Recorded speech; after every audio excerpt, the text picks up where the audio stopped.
गाडीला एवढं चकाचक करून नक्की चाललोय तरी कुठं? चला बघूयात. मला वाटलं मलाच खूप लेट झाले, त्यामुळे फटाफट घरी पोहोचलो.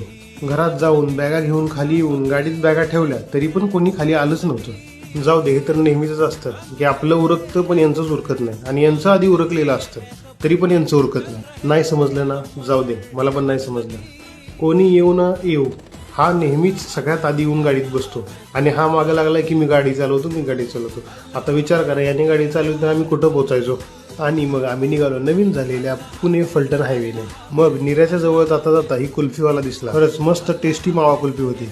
तुम्ही जरी या रूटला गेला तर नक्की ही मावा कुल्फी तुम्ही खावा. मग घरी पोहोचल्या आमच्या फादरच्या बॅगेतले पैसे मोजले आणि मस्त पाण्याची बॉटल भरून घेतली. मग मी आणि आमचे फादर गेलो काहीतरी आणायला. बघा तुम्हीच काय आणायला गेलोय. मग मस्त ताजे फिश घेऊन घरी परत आलो. तोपर्यंत अंधार पडला होता आणि दूध आणायला जायची वेळ झाली होती. दूध आणायला आम्ही म्हशींच्या तबेल्यामध्ये जातो. बाहेर एवढा अंधार पडला होता ना की काहीच दिसत नव्हतं. चायला बिबट्या कुठून आला तर काय दिसणार पण नाही.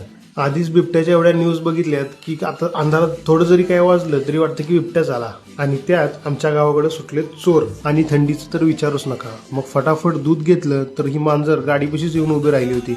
घरी येऊन जेवलो आणि गप झोपून गेलो.